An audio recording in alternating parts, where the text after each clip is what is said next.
Hello, Internet. It's been a while. It's good to see you guys. Thank you so much for joining. I have a fun episode tonight, a conversation with the chair of the Libertarian National Party.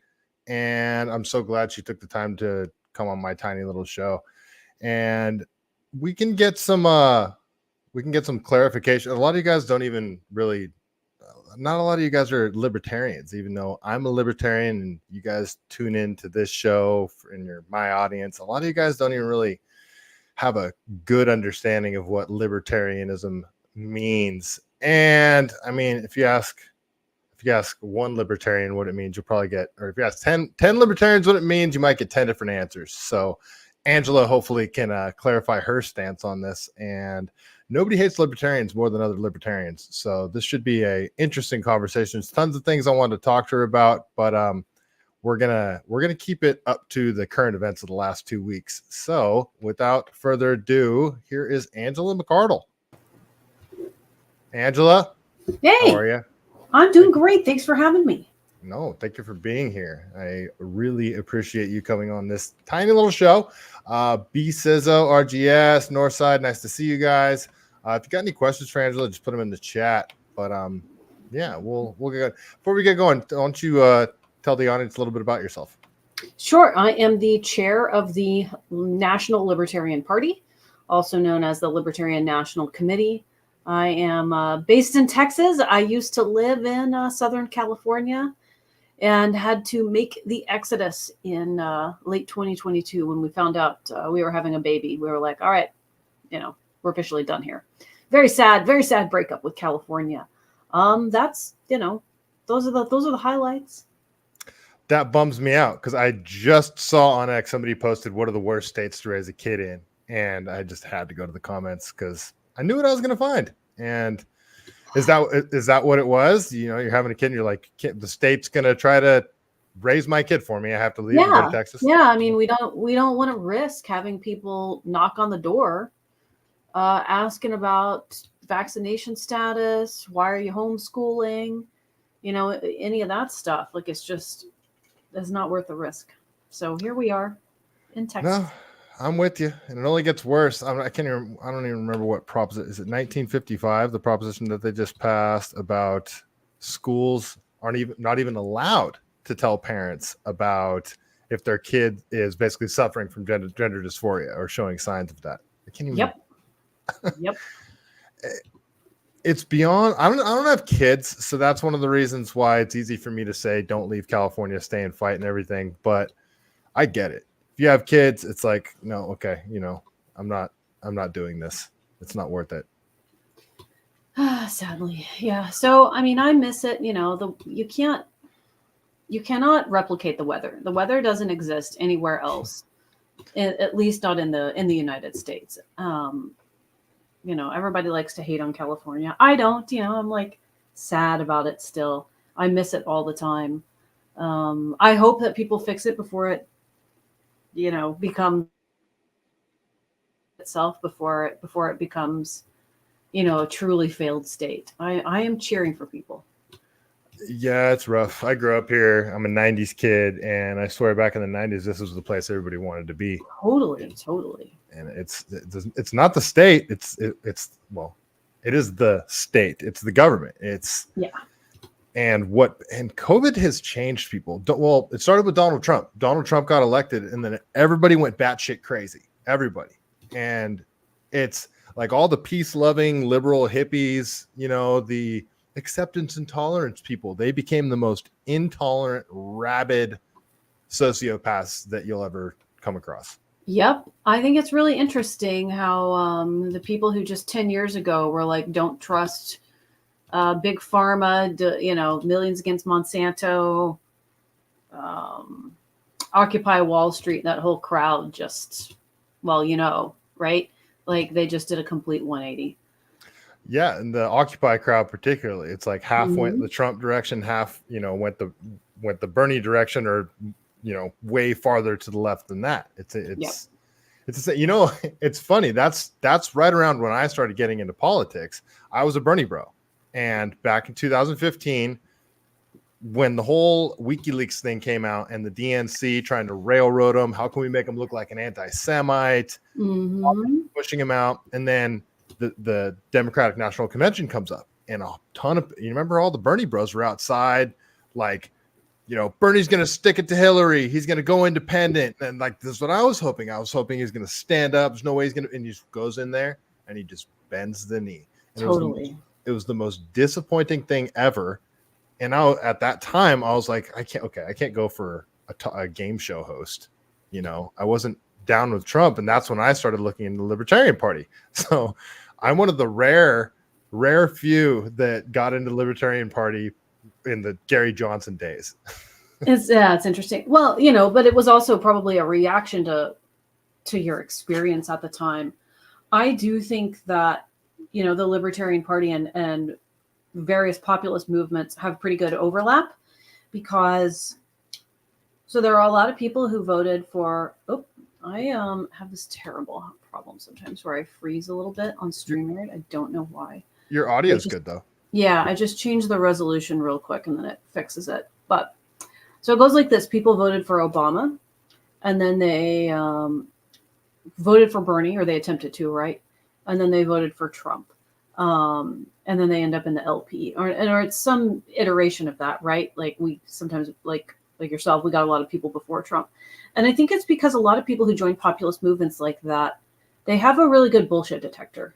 And they may not have a solid ideological underpinning where they're like, oh, you know, like I understand libertarianism, the core of individual rights, all that stuff, but they can tell when something is totally off.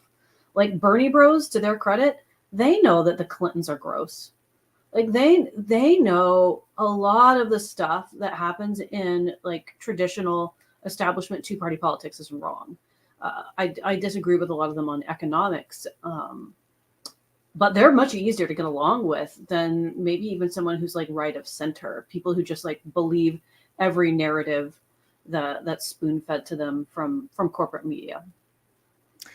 Yeah. And I mean, this is back in the day, 2015. I wasn't politically involved, but I was very down. This is like the YouTube glory days too, where you could actually search stuff and find stuff, you know, and suggested videos that would get populated for you would be based on things that you actually wanted to watch.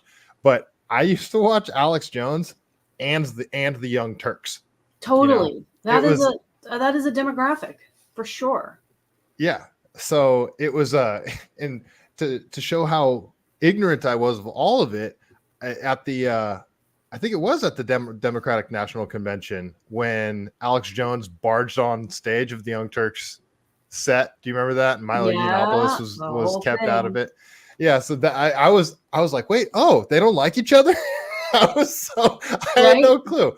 Yeah. So I took the I side with test. Do you remember that? Yep. Yeah. So that's how I sort of got involved.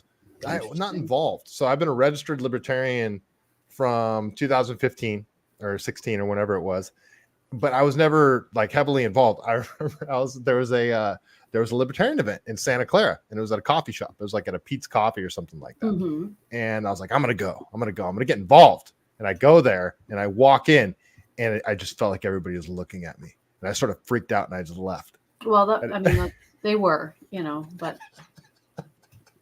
that's normal. You know, someone walks in the door and they turn and look at you. That's kind of how it was at the California convention where the inability to understand eye contact and like, you know, it's like blink, guys. Like that's unique, I think, to the libertarian circle. So it's like look normal, you know, but like, you know, blink and you know the basic human interaction stuff.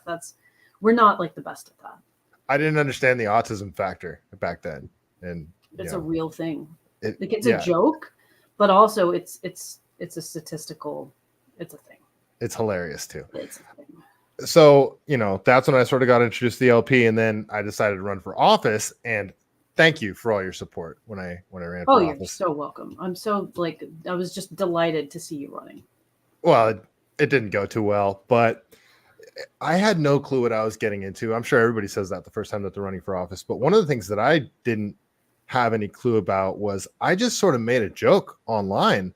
Mark Lobliner posted something about not being open borders.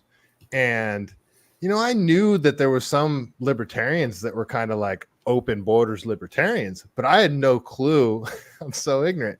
I had no clue that this was like a huge divide in the Libertarian Yeah. Party. And so I just posted, open borders are stupid. And it turned into a shitstorm. Like I couldn't believe the reaction that I got. And then I realized that the overlap with the ANCAPs and libertarians. And to me, yeah. So, I mean, it's interesting, right? Like that something like that would be so incredibly divisive. Yeah. No solution offered. If any, like, it's funny because Chase kind of says that he's an open borders libertarian, but then when he says he's an open borders libertarian, he describes it kind of the way it's set up now. Like, they shouldn't restrict freedom of movement, but there should be a place that they could come in. And like, you mean like the port of entry? Like, what are you describing? I mean, yeah, he says Ellis Island style. So what am I missing? Like, it depends because I think, there are also videos of him talking about the southern border, saying everybody should be allowed in. And so, a little clarity might be warranted in that situation. I started looking at, okay, maybe there's something I'm missing. Maybe there's a philosophical way of thinking that I'm overlooking on this. So I listened to two of my favorite libertarians, Dave Smith and Spike Cohen, have sort of their debate about it. I don't know if you watched that. It was a few years ago. And what I came away from that debate sort of looking at was, it's like, even if you said, okay, we're going to have open borders, other countries exist, the other country that you border with, and they're not going to have open borders. So it's just, I don't understand. To me, this is a libertarianism just hasn't been done right yet type situation. It's very similar to, you get what I'm trying to say there? I do. So I think that open borders is a very consistent, what's it going to do? I'm not even sure how to articulate this. I'm very sympathetic with people who are open borders. I don't think that they make a compelling case.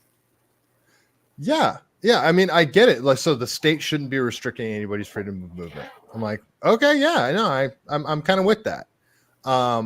But and then it comes down to the property rights thing. It's like, okay, so what if every bit of the border was owned by individual property owners, and they all banded together, built their own wall, and said, "I'm going to defend this portion. You're going to defend this portion. You're going to defend this portion." Well, then it's allowed, right?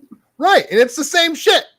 It's so, yeah, it's frustrating because, I mean, I greatly, I've read all of Malice's books multiple times. I really wanted to get an understanding of the whole anarchism way of thinking, and I like a lot of the ideas within that.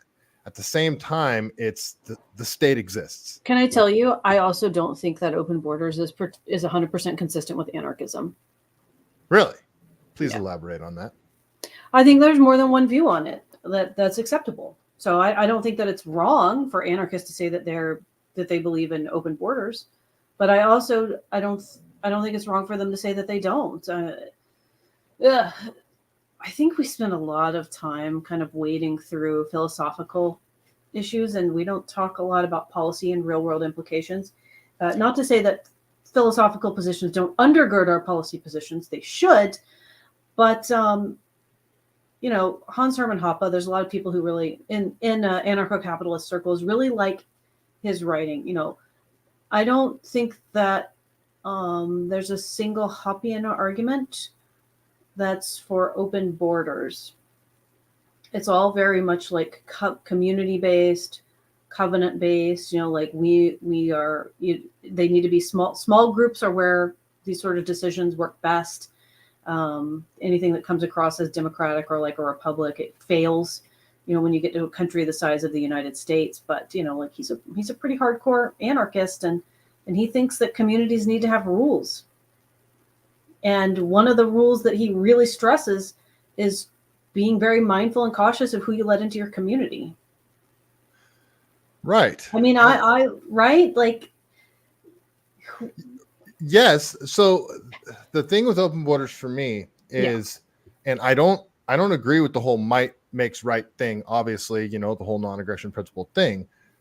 At the same time, that is a factor. If somebody has the power to seize a certain amount of land and say, this is my land now, and then create a border around that territory, well, what do you say? Well, I'm open borders. You guys can't do that. And it's like, well, they're going to crush you. This is the whole idea of like, is the state necessary? Is a government necessary? And I think, this goes all the way back to our founding fathers. Like, if of any country that's been founded, I think the United States is probably founded with the closest principles to the idea of a stateless society as possible. And that's what this whole thing was designed around, was, individual liberty and trying to protect that.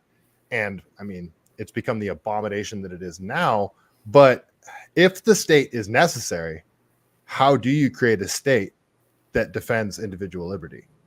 That's kind of the problem is, the United States, I think the Constitution is like the best governing document that exists in the world. But then it didn't do a very good job, right? Right. Because here we are. And so, you need a lot of vigilance, but we need something else too. And this is an interesting thing that Michael Malice, he's a big fan of Alexander Hamilton, and a lot of us are not. And, the point he makes there, because there was this whole thing, like the Constitution versus the Articles of Confederacy and this whole thing, right? Not the Articles, gosh, whatever. A different form of governance in the beginning of the United States. And, Alexander Hamilton argues that we need to have a stronger one.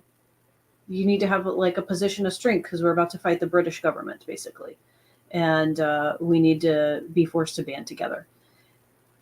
What if we had chosen a different path? Maybe we would be in a less tyrannical situation right now. I don't know. I think it's worth exploring. Yeah, and this is one of the things I learned running for office as well. As soon as you sort of enter that arena, everybody expects you to have it all figured out. Everybody expects you to have like clear-cut stances on everything, and it's almost not allowed to say, "Well, I don't know. I don't really know where I stand on this." Like I don't have a clear-cut stance on what our immigration position should be. I do have concerns, though. And one of the concerns I have is that we place ourselves at a great disadvantage by having an open borders policy where there are other people who are abusing it and they have a very clear agenda. And maybe the people who are coming here, who are immigrants, they have no political agenda, right? But they're being weaponized against us with their votes and, with mass migration and being given vouchers and things that are paid by tax dollars, and abusing U visas and things of that nature. And they're things that the average individual wouldn't necessarily understand. And they don't all know about emergency visas and that kind of stuff. Why should they have to? But it seems like it's not really a good system.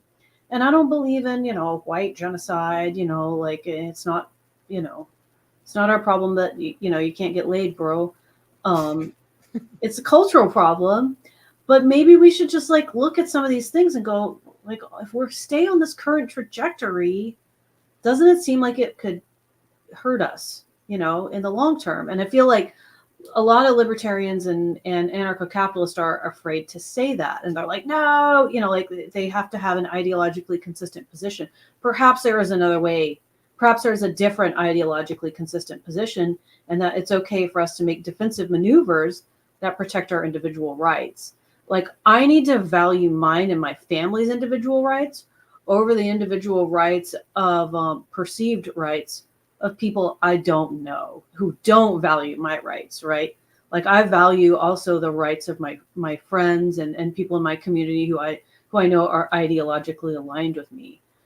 But it's like, why would I prioritize the free movement of people who are coming here to like take my tax dollars and vote away my rights? Like, it just doesn't seem like as solid ideologically as other people would lead you to believe. Yeah, well, there's absolutely no way you can have open borders when you have a welfare state that's totally promoting. I'm sympathetic too. Coming from LA, had a lot of neighbors who were illegal immigrants, and I don't look at them and view them as leeches or taxing on society. Like they all worked, they all had jobs, multiple jobs. I liked living in the neighborhood with them, which is why I lived there. I had no issue with them. Now, most of them had their kids in public school, so I guess you could say they were taking taxpayer dollars that way. So that's one thing. But I didn't see my neighbors every day and think, can't wait to deport you, you know. And so I think it is challenging for a lot of people that way, because they're like, well, look, I don't want to be kicking families out of the United States who've lived here for a long time. And a lot of the times too, it's like parents will bring their kids over and their 6-year-old kid has no, like, it's not their choice. Right. You know, it's not like I just want to just mass deport everyone. But I think the whole, like, we won't solve it unless we can all have an open, honest conversation about it and set aside, you know, some of our ideological purity testing. Right. And that's where I compare the anarcho-capitalists to the rigid Marxists, where it's just, no, I have this view and I'm not going to stray away from these bullet point ideas that I'm supposed to adopt. And to me, that's, you're not coming at this from an honest place. You're trying to be, you're stuck to this ideology instead of being like, screw any sort of ideology. I'm not on anyone's team. I'm trying to figure out what's the best way forward, you know, and you know, that's probably why like Massey decided to run as a Republican, because he's not a Republican, you know. Totally.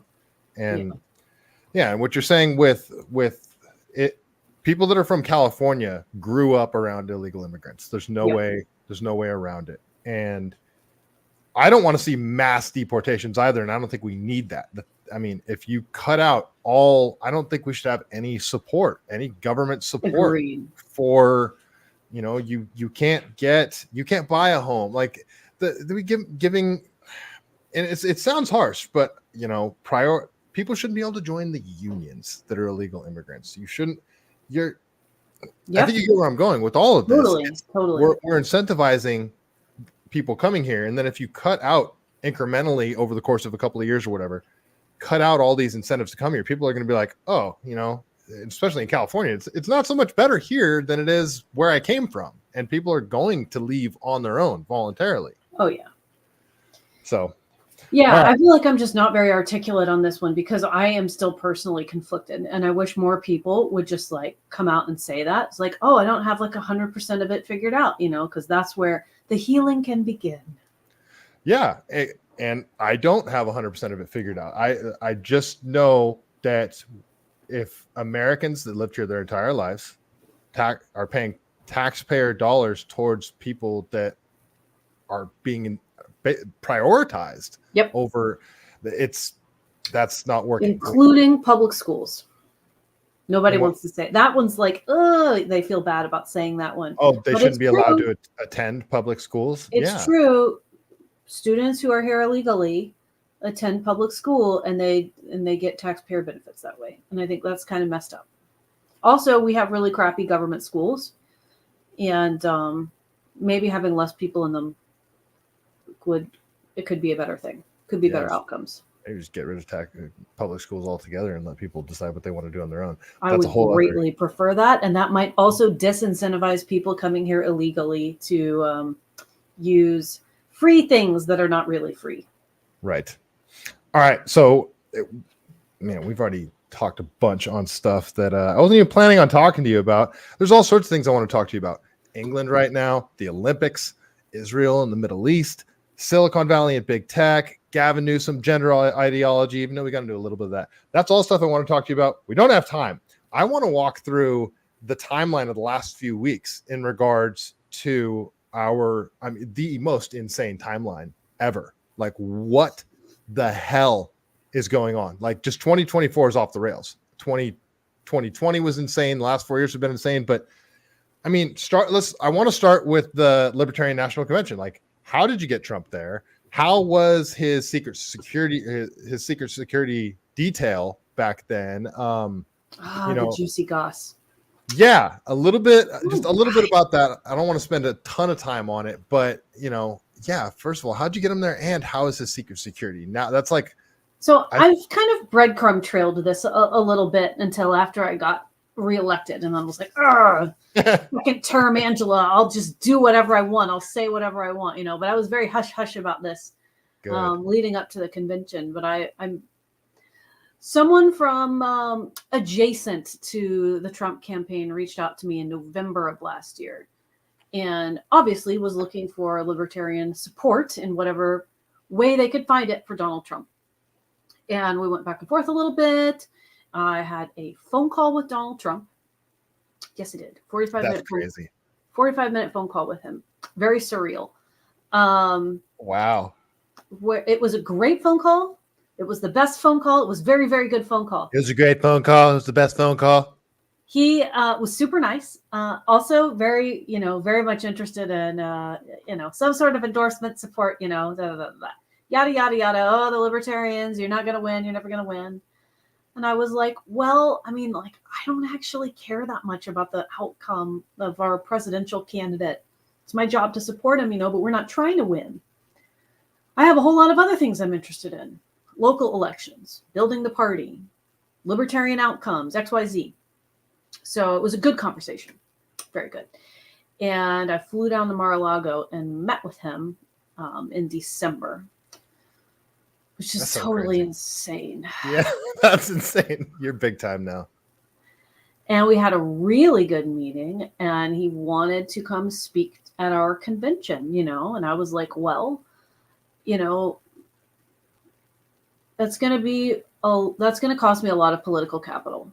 Well, was RFK already set up at this point? No? Okay. No. So we talked about it a little bit, and I was like, there's things you could do to win the support of libertarians, small L, the people who are party members, who are delegates, who pay a lot of money to first attend their state conventions, but, they're delegates there. And then, they have to network and work and hold positions of leadership and do stuff to become delegates to the national convention. Like, those people are very invested. You're not going to win a lot of their votes. You're not going to get their endorsements. But the small L libertarians, I can tell you how to get that. And so I was like, basically, like, if you free Ross Ulbricht, people are going to love you. If you just planted that seed. Yeah, I was like, and he was like, well, I want to come speak at your convention. I was like, can you commit to freeing Ross? If you can do that at the convention, yes, I'll have you come speak. Wow. We want that. But I need you to do this. And also, if you do this, you will get every small L libertarian vote, there is. Depending on who our nominee is, there's going to be, I can't make it in writing, but I can pretty much, guarantee that you're going to have a huge, huge wave of support for this. Also from the Bitcoin community and just the broader cryptocurrency community. And we had a really good conversation about the backstory of trying to get him pardoned in his first term. The attorney general giving him a lot of grief over it and being just, which is totally checks out with Kash Patel's movie that was just released called Government Gangsters. Everybody should watch that. It shines a light on the former Attorney General Barr and the other swamp creatures. So yeah, he agreed. He agreed to free Ross. That's insane. Yeah, the only other ask I had was to free Julian Assange, which was a maybe. And there were other people on his team who were advocating for it with me at the dinner table. Major props to them. I really appreciate that. And so that was kind of in process. So that's how that happened, and time went by until we really firmed it up and solidified it. Did you help Tim Pool land the interview? Yes. I knew it.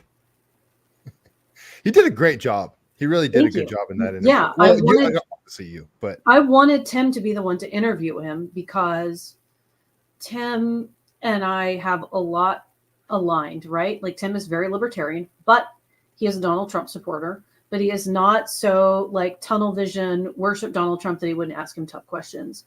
So asking the Assange question, I think, is what boosted and got the Biden admin, the DOJ, to actually go forward and release him. Because they'd been talking about doing it for a little while and they were trying to game plan, and get points over Donald Trump. And people are like, that's not real. You're such a narcissist for taking credit for like, the party was instrumental in making it happen. You know, like the Biden Harris HQ account was like tweeting interviews of people. You think they weren't watching our convention and watch? Of course they were. Like they were putting it on their social media.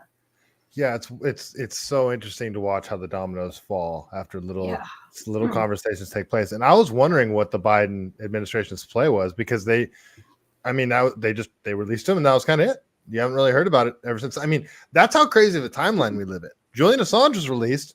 Nobody's talking about it. Like that's I mean, it's wild. I mean, we're like this group of little like freaks, right? But we are the most powerful voting bloc in the country.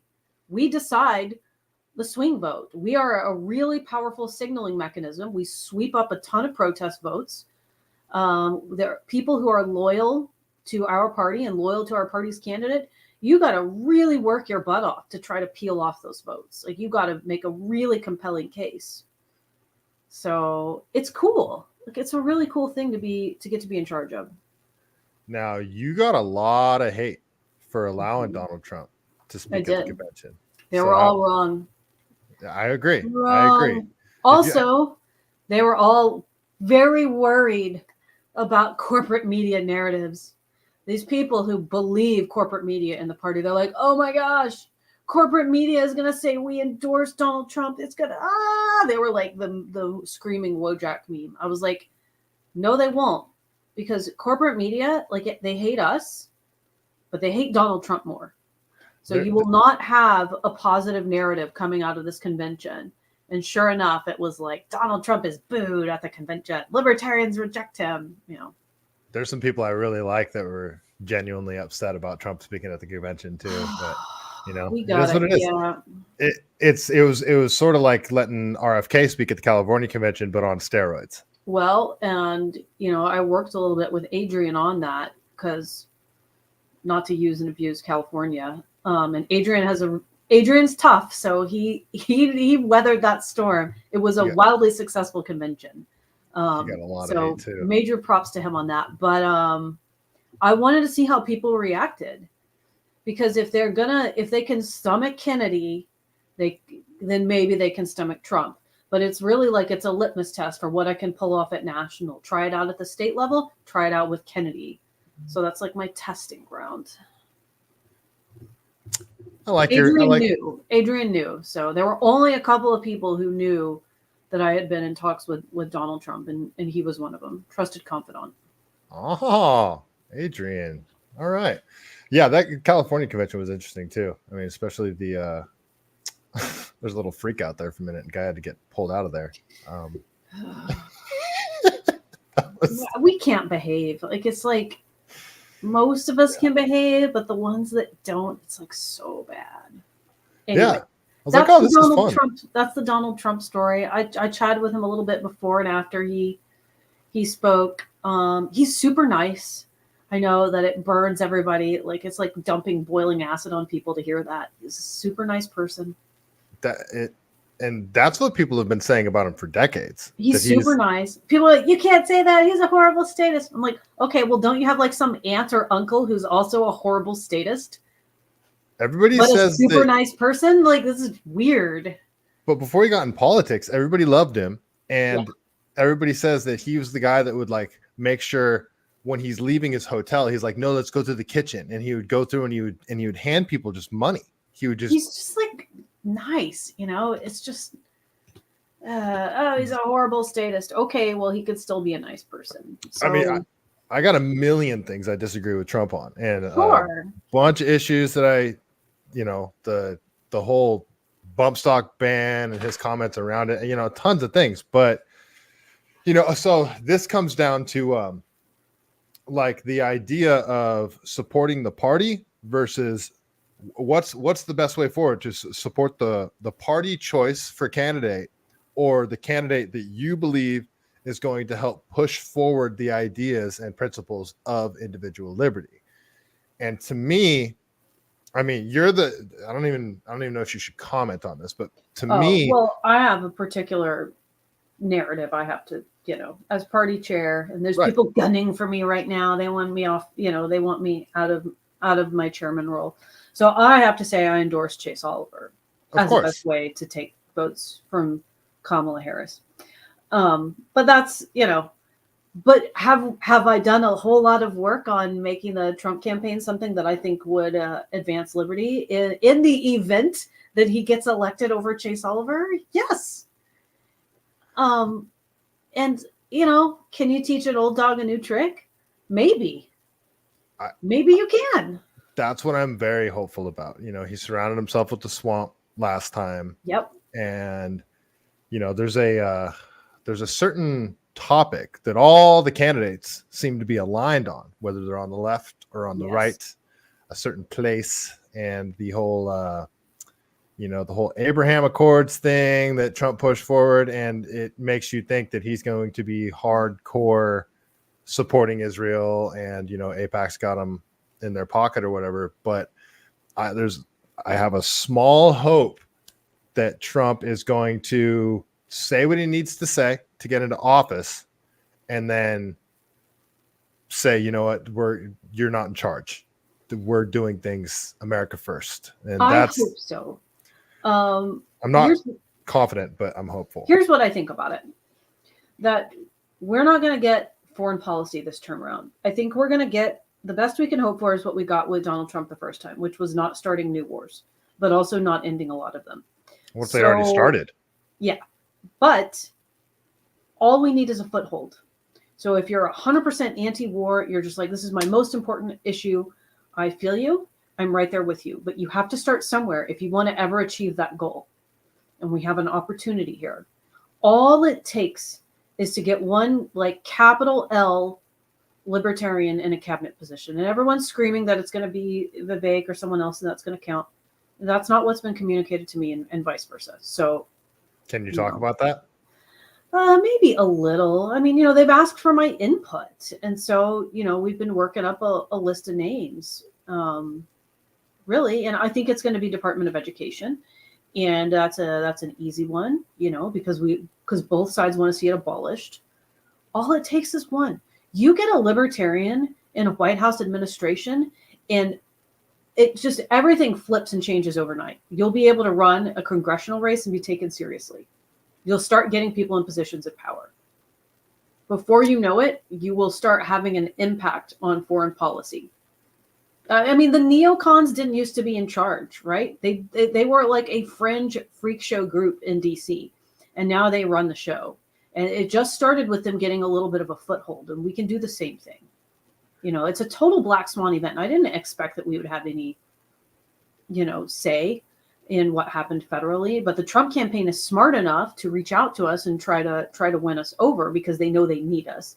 The Democrats are too hubristic and full of themselves, and maybe they'll think they're going to rig, the election or something, and that they don't need us. But we're so close. You're bringing up a whole bunch of things that I have in my notes. It's funny you said the Black Swan event, because I have that in my notes to talk about in a completely different context. But that's a little farther forward. I don't even know if we're going to be able to get to all that. But I want to walk through the timeline a little bit. So, okay. So, actually, how was the Secret Service detail? Did anything stand out to you during the convention? Oh, my gosh. Uh-oh. I'm going to try to think about one I can and can't say. I don't have any, crazy things I'm keeping confidential.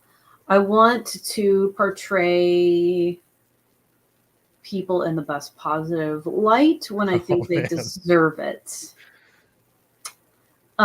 including his campaign. I will say that they did not get in touch with me until very close to the last minute. Not the campaign. The campaign was in touch with me as soon as I was like, I need to talk to you to plan this. They were in touch. But Secret Service took a little while. There was a little bit of a delay. They did seem like very much on top of the situation, although they came in a little bit late, which caused me a tremendous amount of stress. I think the situation was very different though, because it was a closed off, smaller space. Does that make sense? He seemed to know the Secret Service that was on him. I recognized some of the guys that were covering him on the podium, which was like a really surreal, kind of freaky thing for me, not to be like a white woman making someone else's assassination attempt about herself. But it's just really like, whoa, like hits kind of close to home. I think that it was probably a little bit of a different crew in Pennsylvania. How early was RFK's private security detail in contact with you before the California convention and the national? California, that was all Adrian. National, kind of late in the game. Late in the game. Yeah. Okay, so that's not super out of the ordinary. They're just kind of. I don't know that it's necessarily super out of the ordinary. I feel like I've only worked with 2 serious presidential campaigns, so I can't say what is or isn't normal at this point. I would have expected, them to be in touch with me a little sooner. I'm very type A, and so I want to know, every little thing that's going on, because obviously both sides had changes to suggest. And I'm like, yeah, okay, a little late in the game, buddy. It's a few days away. Yeah. So walk me through how I don't have my life ruined over this, like literally, since I'm going to be in all the headlines about this being a colossal failure. But we worked it out. The convention was fantastic. I so wish I could have gone there. I wanted to go so bad. Amazing. I wanted to go so bad, but it's expensive. I know it's expensive, and yeah, I mean, you know a little bit about my situation. I mean, if you got things going on, it's like, yeah, it's a lot. But it was fantastic all the way up until the very last few hours there. Until that, let's see, 9 a.m. to 1 a.m. How many hours is that? 9 to 9. That's like 17, right? 14, 17 hours. I can't count. Oh, yeah, okay. 9 a.m. to 1 a.m. That's how long business took Sunday. Yeah, that's insane. That's insane. And what's funny is I learned about that at the California convention. Everybody's complaining about that. They're like, oh, they can't get through. Like, they'll have a 3-hour back and forth debate on the most minute, meaningless things. And it's, again, it comes back to that whole ideology thing. All right. Well, okay. Enough about the convention, because I want to talk. I want to walk through this timeline a little bit. We only got a little less than 20 minutes to go. So let's fast forward to the debate, because to me, this is when this insane timeline that we're living in right now kind of really kicked off. It was like, first of all, the debate, it was like, not in front of the live studio audience. They're going to mute Trump's mic. And those things actually, when you think about it, seem like those are going to help Donald Trump, because he's not looking like the asshole interrupting Biden all the time. Right. And then, I mean, it was from the first syllable that came out of Biden's mouth that everybody was like, oh my God, like, look at this shell of a man. And I have a theory of what I think the whole thing was a setup. I think the debate was a setup. I think they're like, let's put him on stage with Trump, make the debate set up in a structure that's going to benefit Trump, and let's not give him the good drugs. And let's just throw him out there and watch him freaking burn. I go back and forth on this one. So I think the microphone muting was not to benefit Trump. I think it was to benefit Biden in case he started rambling off. Okay. But I do think you're right. I do think having the debate so early. Right. Maybe they hadn't decided they were going to throw Biden under the bus, but maybe they were like, we're going to do this early, and if we need to, then we can.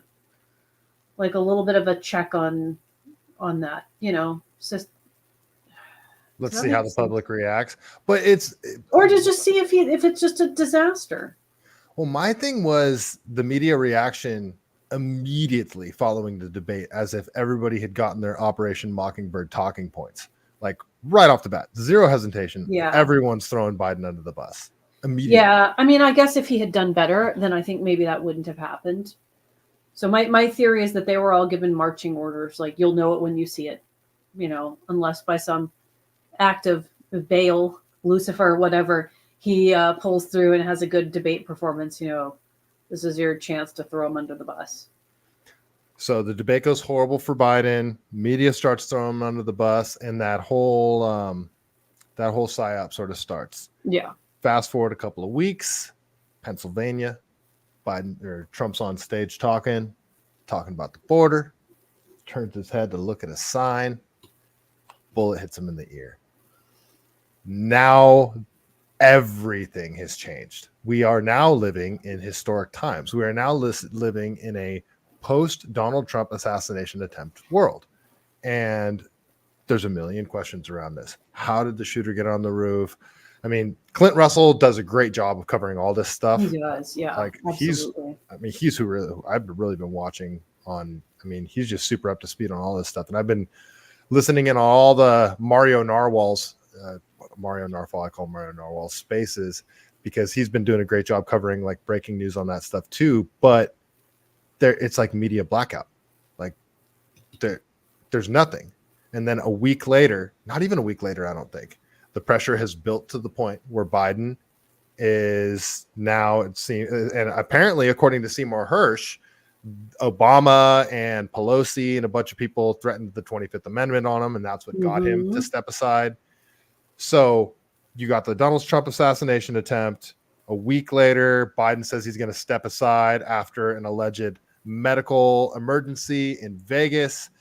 2 days after he says, I'm not going anywhere, I'm not stepping down. And then all of a sudden, just a complete flip-flop on it. We get this weird-ass letter released on X that's not even, people are saying it's not a signature, it's not an official letterhead. And there's that term, Tim Pool says the term, I can't remember the name of it, where they, like the deep state does it and they're like, well, what are you going to do about it now? Right. It's called something. I can't remember what it's called. But now enter Kamala, and there's this giant astroturfing campaign. It's like this whole thing. I mean, just what are your thoughts on this insane timeline that we live in? I think they just got like a little too hubristic and full of themselves, and they couldn't pull this off. Like they were like, we're ramming Biden through again, and Biden was also pushy about it. But they shouldn't have tried to ram him through in the first place, because this was obviously going to be a problem, right? But they're just so full of themselves and out of touch with the general population. They're like, well, we'll just do it and make it happen, right? And they did, but then they set themselves up for failure the second term. They realized they can't push Kamala aside because she is a woman of color, and that is a really bad narrative. And she is the vice president, and she should be assuming the role. And so now they're stuck in this awful situation. I think that there's a good chance they'll try to push him out before the term is over, because it'll be much easier to elect her that way if she's already been the commander-in-chief for like 6 weeks or something. Oh, we got to rally around her, and keep her in. That's a lot better than rally around her after she and maybe someone else allegedly, tried to oust him. Just get the ousting over with so you can focus on her being in. Call me crazy, but I'm still not even 100% convinced that it's going to be Kamala. So I had I had a tinfoil theory that what you just said. I told my best friend my whole story. I laid it out when I was on a run. I was talking to him on my headphones. I told him, I was like, I think they're going to have Biden step down. Kamala comes in, and look what she gets if she is the president. All of a sudden, she shatters the glass ceiling, right? Mm-hmm. She's the first female president.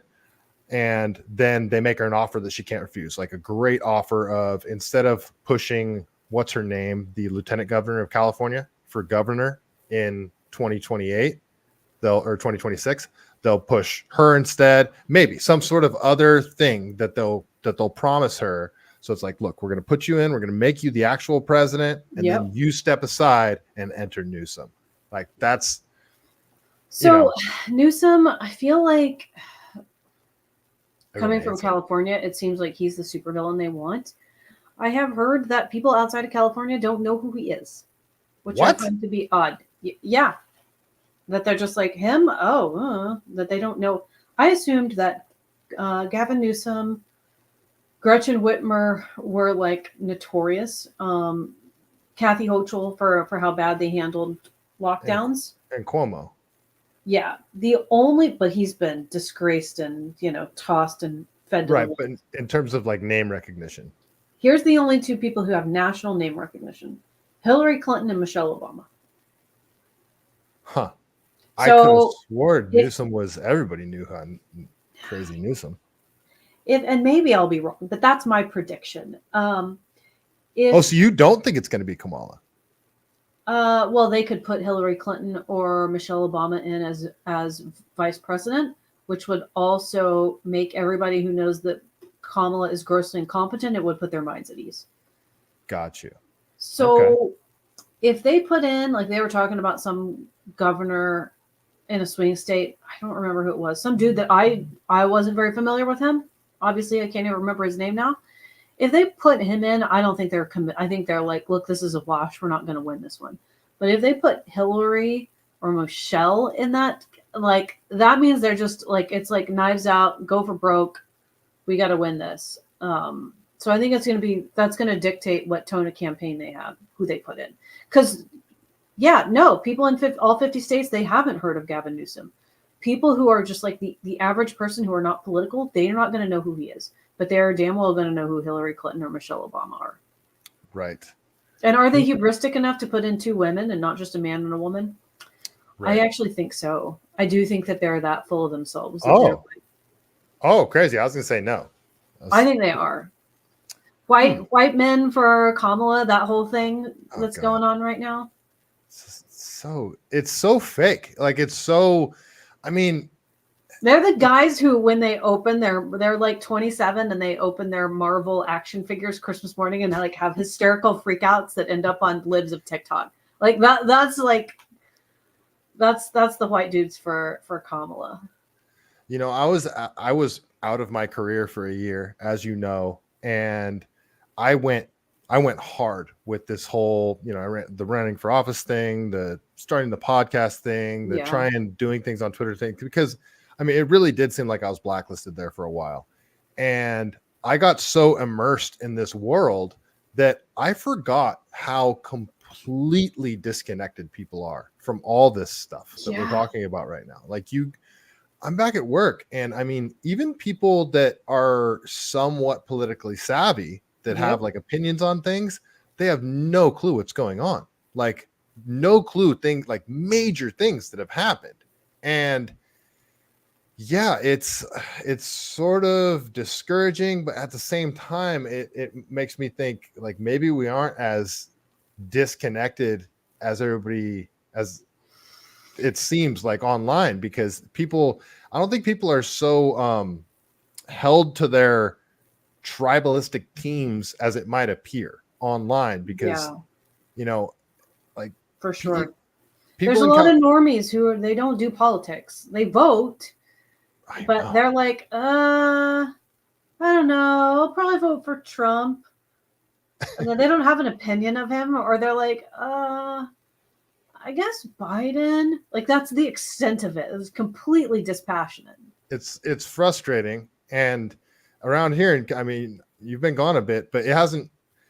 You see a lot more Trump stuff now, but for sure, the support, like at least in the Bay Area, I mean, it hasn't shifted you get the Bay Area and then you get all the places outside of the Bay Area. And it's like, it's either hardcore Trumpers or hardcore, you know, libtards for a fact, you know, lack of it's people feel that they're voting for the Nazi party. Like people have been totally insane. They've been psyoped into like believing this. And I don't know how it's happened. Stop drinking like tap water. I don't know what to like. Turn off the news like entirely. Like block all corporate media on your social medias. Block every corporate media outlet. So then at least even when your friends are retweeting it, like you can't tell what it is. Yeah, that's not a bad idea. It's a trip, man. So the third option of, you know, so when Biden was still running, I was kind of thinking like, oh, they're going to let Trump win. Like they've sort of given up and they've become resigned to the fact that Trump is going to he's going to get in, they're just going to deal with it, and they're going to set up their contingency plans. But then after all this stuff started happening, they're just sort of shoving Kamala in there. even after the astroturfing campaign, I still don't think she's that popular, even with She's not. what the polls She's are not. showing. So the third option, do you expect there to be any sort of false flag, war, Well, we had, yeah. So black swan event? yes, I do. I think they're likely to increase escalations in the Middle East and try to start a war, because wartime presidents are always reelected. Right. I think they're likely to try to shove Kamala Harris into the presidency. We already had the assassination attempt on Donald Trump. I imagine that there will probably be another big shooting, so that we can get people amped up on gun rights stuff. I assume you saw the Kyle Rittenhouse controversy over the weekend. Blew my mind. Young Americans for Liberty. I mean, So being a people were Ron very Paul upset guy, about it. However, I think they had to make some real, and I haven't spoken with them about this yet. I think they had to make some real assurances on Second Amendment to get him to say that. And everyone's like, oh my gosh, they're bullying Kyle Rittenhouse. Well, like maybe, or maybe they were like, we need you, we need your support. Tell me what I do to get your support. And based on my own experience with his campaign, I think that conversation likely took place. And that's a good sign, at least for our gun rights across the country. Like, let's all apply that pressure. Like, everybody should be like trying to wield influence for endorsements and things like that, in your votes. You want my vote? Well, you better make some promises. Yeah, but I mean, a lot of people were making the comparison, like with big ass accounts like Cat Turd. Don't hate me, Cat Turd. He follows me. I saw. That were, I mean, this was like narcissistic abuse, like verbally abusive person towards the spouse type thing. Maybe. It also might have just been a really poorly worded tweet. Like, it was kind of cringe, like someone wrote it for him. Yeah, I saw Forest Mommy in the chat earlier. You probably know Forest Mommy. I love her.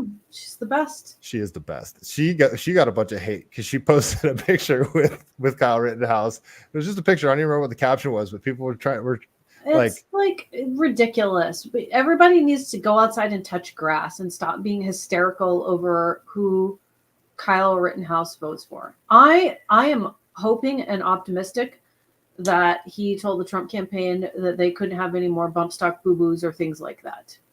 And that they were like, you got it. Your support means the world to us and we need you. And so therefore we are going to do a better job on Second Amendment gun rights. That's the best possible scenario. Well said. I'm optimistic. I'm an optimist. No, I can tell. No, I love your perspective. I really do. I love your perspective on pretty much everything. And I love the way you handled the convention. I love the way you've been weathering this whole storm, just because you get a lot of hate. You get a lot of hate. I do. With, like I said, with the whole open borders thing, when I sort of poo-pooed on that idea, the amount of hate that I got, I mean, this shit gets to you. It's when you got people that are supposed to be like people that have your back, and all of a sudden they're attacking you. It's like, whoa, like I thought we were homies. Yeah, and like there's a lot of people out there who are not like courageous enough to do the right thing, and a lot of people who have bad incentives and motivations, and I just have to like not have any of those things, right? And then I also like have sympathy, maybe sometimes pity, which isn't as nice, but sympathy for people who don't possess moral courage.